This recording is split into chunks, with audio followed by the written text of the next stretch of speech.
अस्सलाम वालेकुम, welcome back. आज के इस क्लास में हम निबोश GIC1 की क्लोजिंग इंटरव्यू के हवाले से डिस्कस करेंगे। रिसेंटली मैंने एक वीडियो अपलोड की थी जिसमें हमने GIC1 के सिनेरियो को डिस्कस किया था, रीसेंट एग्ज़ाम जो कि 4 मार्च को हुआ था। इस वीडियो में हम डिस्कस करेंगे क्लोजिंग इंटरव्यू के हवाले से कि क्लोजिंग इंटरव्यू में कौन से क्वेश्चन पूछे जा सकते हैं और आपने किस तरह आंसर देना है। तो अगर आपने अभी तक सिनेरियो की वो वीडियो नहीं देखी तो आप पहले वो वीडियो देखें जो कि मैंने आसान अल्फाजों में यानी कि विजुअल्स के ज़रिए पिक्चर्स ऐड करके सिनेरियो के आपको समझाया था ताकि आपको सही तरीके से समझ आए। अभी हम इस वीडियो में जस्ट क्लोजिंग इंटरव्यू के हवाले से डिस्कस करेंगे, इसमें हम कोई सिनेरियो डिस्कस नहीं करेंगे। अच्छा, आप सबको पता है कि जब भी आप IG1 का पेपर देते हैं उसके बाद आपकी एक इंटरव्यू कंडक्ट की जाती है आपके लर्निंग पार्टनर की तरफ से, मतलब कि जहाँ से आप रजिस्टर्ड है। तो वो एक इंटरव्यू कंडक्ट करते हैं जिसको हम क्लोजिंग इंटरव्यू कहते हैं। क्लोजिंग इंटरव्यू का मकसद होता है, जैसे कि मैं हर वीडियो में बताता हूँ, कि क्लोजिंग इंटरव्यू का मकसद ये इंश्योर करना है कि आपने पेपर खुद दिया है, आपको अपने पेपर का पता है, अपने पेपर के कंटेंट का पता है। क्योंकि जब इंटरव्यूअर आपका इंटरव्यू लेता है तो आपका पेपर उनके पास होता है। आपके पेपर में से ही आपसे 3 क्वेश्चन किए जाते हैं जिसको आपने डिपेंड करना है, यानी आपने उसका आंसर देना होता है। सही है। आप सबको पता होगा कि क्लोजिंग इंटरव्यू जो है ना वो वीडियो कॉल पर मुश्तमिल होती है, यानी कि आपको जूम गूगल मीट के ज़रिए आपकी इंटरव्यू ली जाती है। मुख्तलिफ लर्निंग पार्टनर्स की मुख्तलिफ मेथड्स होते हैं। कोई लर्निंग पार्टनर जूम की थ्रू लेते हैं, कोई गूगल मीट की थ्रू, लेकिन मैक्सिमम चांसेस होते हैं कि ज़्यादातर जो लर्निंग पार्टनर है वो जूम लिंक ही यूज़ करते हैं, यानी कि जूम मीटिंग ऐप यूज़ करते हैं या टूल यूज़ करते हैं क्लोजिंग इंटरव्यू लेने के लिए। अच्छा, आपको जब ईमेल आता है या आपको इन्फॉर्म किया जाता है कि इस डेट को इस टाइम आपने इंटरव्यू देना है, तो सबसे पहले आपने अपने आप को प्रिपेयर करना होता है कि ये मतलब जो कि हर वीडियो में मैं बताता हूँ कि आपके पास अपना आईडी कार्ड होना चाहिए। क्योंकि यहाँ पे मैंने कुछ टिप्स आपके साथ शेयर की है कि listen carefully to the interviewer question before answering, यानी कि आपने सही तरीके से जो इंटरव्यूअर होता है ना उनके क्वेश्चन को आपने सुनना है गौर से। Try to structure your answer clearly and logically, आपने मतलब अपने आंसर तैयार करना है, उसको स्ट्रक्चर करना है। Answer the question confidently and speak clearly, यानी कि आपने कोई कन्फ्यूजन या डबल मीनिंग जो है ना या मतलब जान नहीं छुड़वानी सिंपल वर्ड में। सही है। ये वीडियो आप पॉज करके देख सकते हैं, ये आप खुद पढ़ सकते हैं।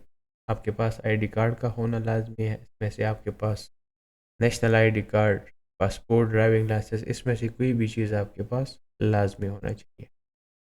सही है। जहाँ पे आप इंटरव्यू देते हैं आपका इंटरनेट कनेक्शन जो है ना वो स्टेबल होना चाहिए। वाइट रूम में इंटरव्यू देनी चाहिए। आपके पास कोई स्टडी मटेरियल, नोट्स वगैरह या रिटन आंसर आपके पास ना हो। इस तरह की चीज़ें अगर आप यूज़ करेंगे तो आपके ऊपर केस आ सकता है, यानी कि प्लेजरिज्म केस आ सकता है। सही है। अच्छा, अगर आपने ये पढ़नी है तो वीडियो को पॉज करके आप इनको पढ़ सकते हैं। हम आते हैं अभी इसके हमारा जो पेपर था उसकी तरफ हम आते हैं कि कौन से क्वेश्चन आ सकते हैं और किस तरह आपने आंसर देना होता है। तो सबसे पहले जैसे कि हमारे पास टास्क नंबर 1 था अनइंश्योर्ड कॉस्ट के हवाले से, कि what the possible uninsured cost would be for quick shop from the incident, कि पॉसिबल अनइंश्योर्ड कॉस्ट क्या हो सकते हैं क्विक शॉप के लिए। क्विक शॉप जो कि हमारे पास एक ऑर्गेनाइजेशन था जहाँ पे वो इंसिडेंट हुआ था वर्कर ए के साथ, जो कि एक डिसेबल वर्कर था, व्हील चेयर यूज़र था। सही है। अभी यहाँ पे आपसे इंटरव्यू किस तरह किया जाएगा, मैंने आपको पहले भी बताया कि आपका जो पेपर होता है ना वो इंटरव्यूअर के पास होता है।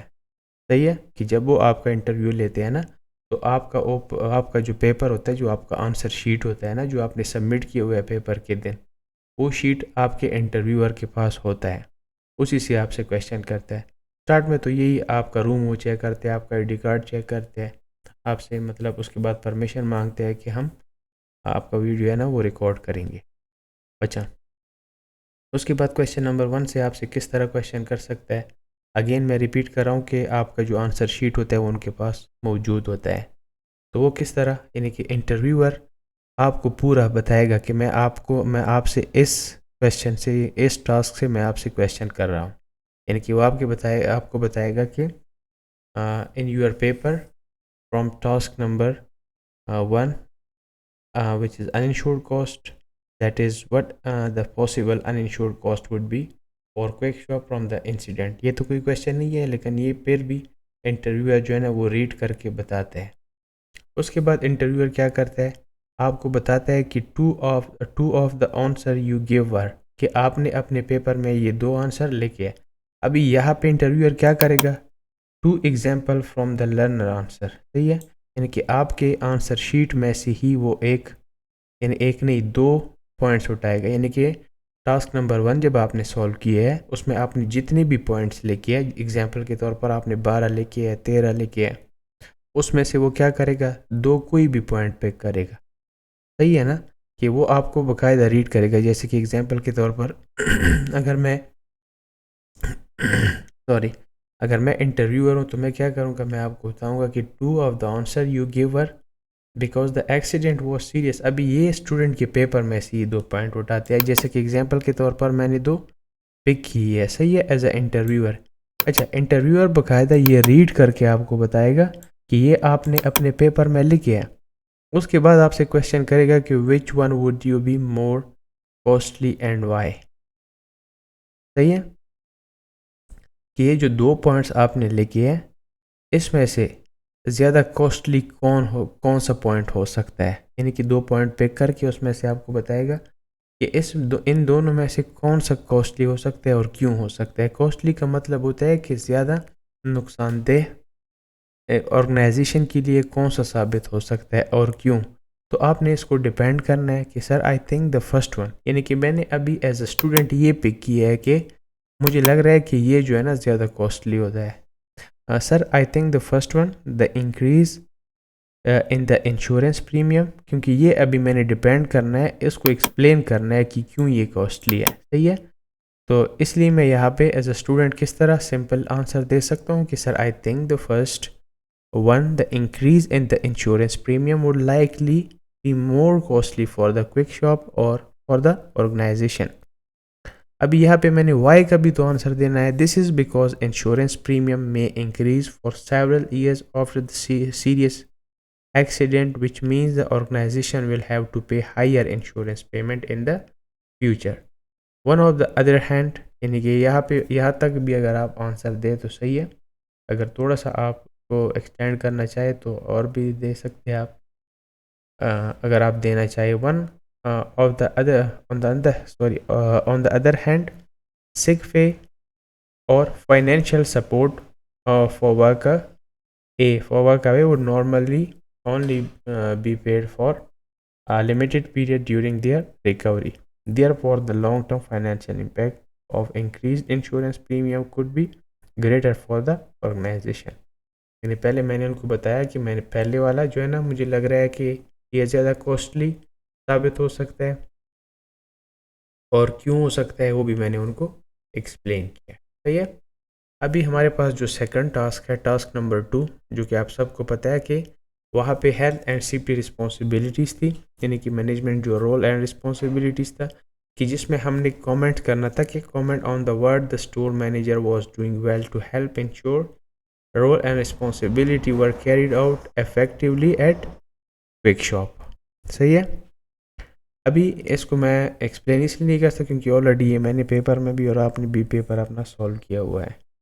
अच्छा, इसमें से इंटरव्यूअर अगेन आपके टास्क नंबर 2 के आंसर शीट में से कोई 2 पॉइंट पिक करेगा और आपको बाकायदा रीड करके बताएगा कि 2 of the answer you give were, अभी आपके पे जैसे कि आप पे लिखा हुआ है ना, choose 2 example from your answer sheet. सही है, जिसमें से एग्जांपल के तौर पर मैंने ये 2 पॉइंट पिक की है। Store manager actively supervises the store activities such as deliveries, customer services and general store maintenance which helps। ये आपको बकायदा रीड करके 2 पॉइंट्स बताएगा आपकी पेपर में से, सही है।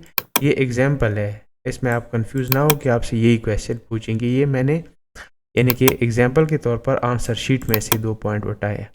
उसके बाद वो कहेगा why did you choose those answer, कि ये 2 आंसर आपने क्यों लिखी है या क्यों चूज़ की है। ज़ाहिर बात है जब आपने चूज़ की है तो लिखी है ना। अभी आप अपना आंसर, अभी आपने इन दोनों को जो है ना वो डिपेंड करना है कि मैंने ये क्यों लिखे है, सही है। जैसे कि यहाँ पे मैंने लिखा है I choose this answer because they clearly show that the store manager is fulfilling his leadership role and ensuring that responsibilities are properly manage in the work place. जैसे कि हमने सिनेरियो में देखा, in the scenario it is mention that the store manager oversees deliveries, ये आपने उसमें देखा होगा कि जो स्टोर मैनेजर था वो एक्टिवली जो है ना वो डिलीवरीज को भी देख रहा था, कस्टमर सर्विस को, जनरल मेंटेनेंस को भी देख रहा था। This show that the manager is actively supervising operation which helps ensure that workers follow safe procedures. यानी आपने ये पॉइंट्स उनको, यानी कि ये 2 पॉइंट्स उठाए थे इंटरव्यूअर ने, जिसमें से पहला आपने एक्सप्लेन किया। सेकेंडली आप इस तरह उसको कह सकते हैं, secondly I also select the point about the supervisor taking responsibility when the store manager is absent. ये भी आपने सिनेरियो में देखा, सिनेरियो में देखा होगा आपने कि जब वो मतलब एसएम जब नहीं होता था तो उसकी रिस्पॉन्सिबिलिटीज़ किसकी थी, सुपरवाइज़र की। Because it show that there is a clear structure of responsibilities in the organisation, having someone in charge at all times ensure that worker activities continues to be monitored and the safety responsibilities are not ignored. This help maintain proper control and coordination in the workplace। तो इन दोनों को मैंने इस तरह जो है ना वो उनको एक्सप्लेन करना होता है, यानी कि अपने पॉइंट्स को डिपेंड करना होता है कि हाँ मैंने ये इसलिए लिखे, ताकि उनको पता चले कि आपने पेपर खुद सॉल्व किया है, मतलब आपको सारी चीज़ों का पता है तो आपने ये आंसर दिया है। तो इंटरव्यू का मकसद ही जस्ट यही होता है। अच्छा, अब हमारे पास है टास्क नंबर 3 जो कि था moral reason for managing health and safety, जिसमें पूछा गया था कि discuss the positive and negative aspects of Quickshop's moral approach to health and safety. सही है कि आपने पॉजिटिव और नेगेटिव एस्पेक्ट्स को जो है ना moral approach of health and safety को जो है ना वो डिस्कस करना है।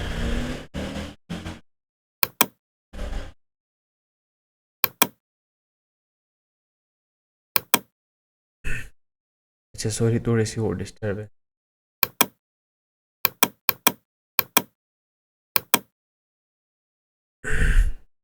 अच्छा, इसमें पूछा गया था कि आपने क्या डिस्कस कर, पॉजिटिव और नेगेटिव एस्पेक्ट्स जो है ना वो क्विक शॉप की मॉरल अप्रोच की हेल्थ एंड सेफ्टी को डिस्कस करने।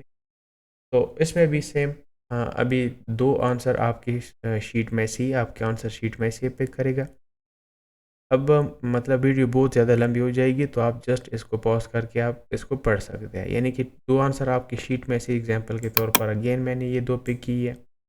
उसके बाद अगेन जो इंटरव्यूअर होगा वो क्या करेगा, आपको कहेगा why did you think those answer were suitable. यानी कि वही बात है थोड़ा सा चेंज करके, तो उसने कहा कि आपको ये क्यों लग रहा है कि ये सुटेबल आंसर है, यानी आपने पेपर में क्यों लिखे है, सुटेबल है तभी तो आपने लिखे है ना।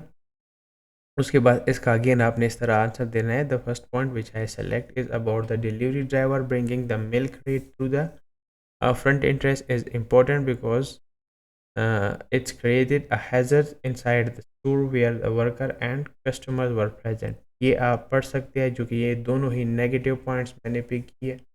आपके अपने पेपर के हिसाब से आपने पॉजिटिव भी लिखे है, लेकिन मैंने जस्ट एग्जांपल के तौर पर ये 2 पॉइंट्स जो है ना वो लिखे हुए हैं।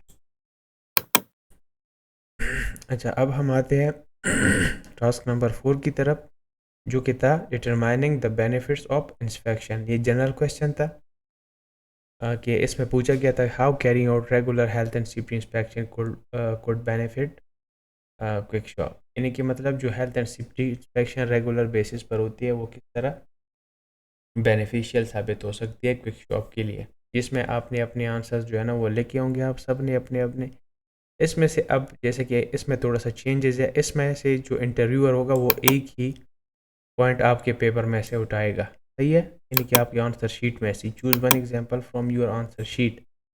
तो एग्जांपल के तौर पर मैंने ये कि रेगुलर इंस्पेक्शन का जो regular inspection can help identify hazards early and prevent incident or near misses from happening again. ये मैंने एक जो है ना बेनिफिट बताया कि अगर रेगुलर इंस्पेक्शन होगी तो उसे अर्लियर हैजर्ड आइडेंटिफिकेशन होगी और एक्सीडेंट को और इंसिडेंट को प्रिवेंट किया जा सकता है फ्रॉम हैपनिंग अगेन। उसके बाद आपके पेपर में से जब वो कोई पॉइंट पिक करेगा, उसके बाद क्वेश्चन करेगा कि can you explain why you choose this answer, कि मतलब ये आंसर आपने क्यों चूज़ किया है, आपको क्यों लग रहा है कि ये चूज़ करना चाहिए था। जैसे कि मैं मुख्तलिफ अंदाज में बता रहा हूँ ना, लेकिन वो आपसे एग्जैक्ट इस तरह ही पूछेगा जिस तरह यहाँ पे लिखा हुआ है। अच्छा, तो आपने किस तरह उसको आंसर देना है। हाँ, जैसे कि मैंने एग्जांपल के तौर पर यहाँ पे आंसर लिखा हुआ है ना, आप अपने पेपर के हिसाब से तैयारी करेंगे। Your answer example, I choose this answer because regular inspection help identify hazards before they cause an accident. In the scenario, the milk spill on the floor created a slip hazard which was not controlled immediately.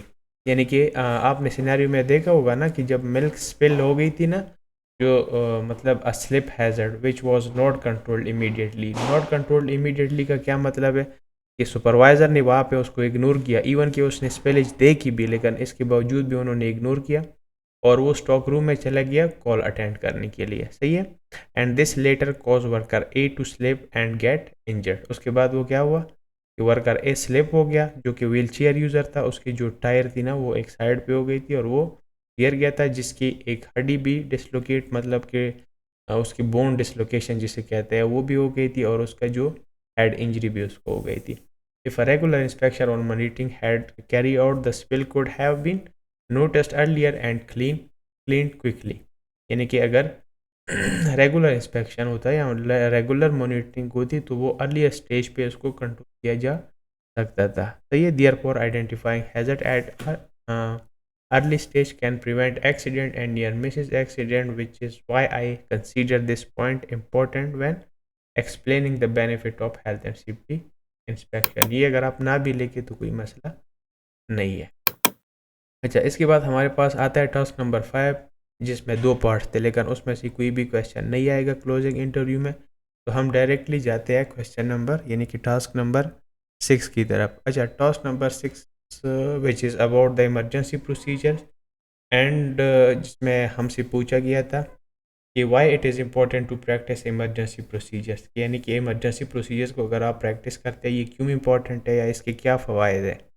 सही है।